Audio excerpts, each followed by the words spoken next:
இன்றைய திருப்பலி வாசகங்கள். பொதுக்காலம் 13ஆம் வாரம் சனி. முதல் வாசகம். என் மக்களாகிய இஸ்ரவேலை முன்னைய நன்னிலைக்கு கொண்டு வருவேன். இறைவாக்கினர் ஆமோஸ் நூலிலிருந்து வாசகம். அதிகாரம் 9. இறை வார்த்தைகள் 11 முதல் 15 முடிய. ஆண்டவர் கூறுவது: அந்நாள்களில் விழுந்து கிடக்கும் தாவீதின் கூடாரத்தை மீண்டும் உயர்த்துவேன். அதிலுள்ள கிழிசல்களை பழுது பார்த்து சிதைந்தவற்றை சீர்படுத்தி பண்டை நாளில் இருந்தது போல் மீண்டும் கட்டி எழுப்புவேன்.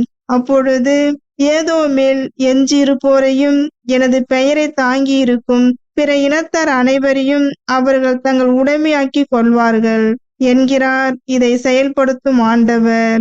இதோ நாள்கள் வரப்போகின்றன. அப்போது அறுவடை செய்வோரை உழுவோரும் கனி பிழிவோரை விதைப்போரும் தொடர்ந்து முன்னேறுவர்.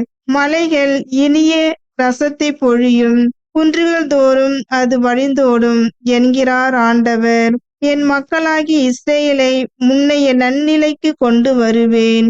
அவர்கள் பாழடைந்த நகர்களை திரும்ப கட்டி அவற்றில் குடியேறுவார்கள். திராட்சை தோட்டங்களை அமைத்து அவற்றின் கனி ரசத்தை அருந்துவார்கள். பழத்தோட்டங்கள் அமைத்து அவற்றின் கனிகளை உண்பார்கள். அவர்களை தங்கள் நாட்டில் மீண்டும் நான் வேரூன்ற செய்வேன். நான் அவர்களுக்கு அளித்திருக்கும் நாட்டிலிருந்து இனி ஒருபோதும் அவர்கள் பிடுங்கப்பட மாட்டார்கள் என்கிறார் உங்கள் கடவுளாகிய ஆண்டவர். ஆண்டவரின் அருள்வாக்கு. இறைவனுக்கு நன்றி. பதிலுரை பாடல். திருப்பாடல் 85. வசனங்கள் 8, 10, 11, 12 மற்றும் 13. பல்லவி. ஆண்டவர் தம் மக்களுக்கு நிறைவாழ்வை வாக்களிக்கின்றார். ஆண்டவராம் இறைவன் உரைப்பதை கேட்பேன். தம் மக்களுக்கு தம் பற்றுமிகு அடியாருக்கு நிறைவாழ்வை அவர் வாக்களிக்கின்றார். பல்லவி. ஆண்டவர் தம் மக்களுக்கு நிறைவாழ்வை வாக்களிக்கின்றார். பேரன்பும் உண்மையும் ஒன்றை ஒன்று சந்திக்கும். நீதியும் நிறைவாழ்வும் ஒன்றை ஒன்று முத்தமிடும். மண்ணினின்று உண்மை முளைத்தெழும். விண்ணினின்று நீதி கீழ் நோக்கும். பல்லவி. ஆண்டவர் தம் மக்களுக்கு நிறைவாழ்வை வாக்களிக்கின்றார். நல்லதையே ஆண்டவர் அருள்வார். நல் விளைவை நம் நாடு நல்கும். நீதி அவர் முன் செல்லும். அவர் தம் அடிசுவடுகளுக்கு வழிவகுக்கும். பல்லவி. ஆண்டவர் தம் மக்களுக்கு நிறைவாழ்வை வாக்களிக்கின்றார். நற்செய்திக்கு முன் வாழ்த்தொலி. அல்லேலூயா, அல்லேலூயா. என் நாடுகள் எனது குரலுக்கு செவிசாய்க்கின்றன. எனக்கும் அவற்றை தெரியும். அவையும் என்னை பின்தொடர்கின்றன. அல்லேலூயா, அல்லேலூயா.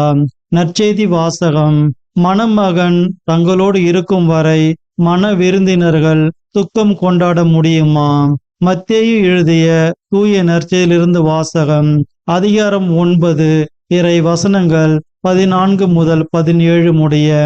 அக்காலத்தில் யோவானின் சீடர் இயேசுவிடம் வந்து, நாங்களும் பரிசேயரும் அதிகமாக நோன்பு இருக்க உம்முடைய சீடர்கள் ஏன் நோன்பு இருப்பதில்லை என்றனர். அதற்கு இயேசு அவர்களை நோக்கி, மணமகன் தங்களோடு இருக்கும் வரை மன விருந்தினர்கள் துக்கம் கொண்டாட முடியுமா? மணமகன் அவர்களை விட்டு பிரிய வேண்டிய காலம் வரும். அப்பொழுது அவர்களும் நோன்பு இருப்பார்கள். மேலும் எவரும் பழைய ஆடையில் புதிய துணியை ஒட்டு போடுவதில்லை. ஏனெனில் அந்த ஒட்டு ஆடையை கிழித்துவிடும், கிழிசலும் பெரிதாகும். அதுபோல பழைய தோற்பைகளில் புதிய திராட்சை மதுவை ஊற்றி வைப்பதில்லை. ஊற்றி வைத்தால் தோற்பைகள் வெடிக்கும், மதுவும் சிந்தி போகும், தோற்பைகளும் பாழாகும். புதிய மதுவை புதிய தோற்பைகளில்தான் ஊற்றி வைப்பர். அப்போது இரண்டும் வீணாய் போகா என்றார். ஆண்டவரின் அருள்வாக்கு. கிறிஸ்துவே உமக்கு புகழ்.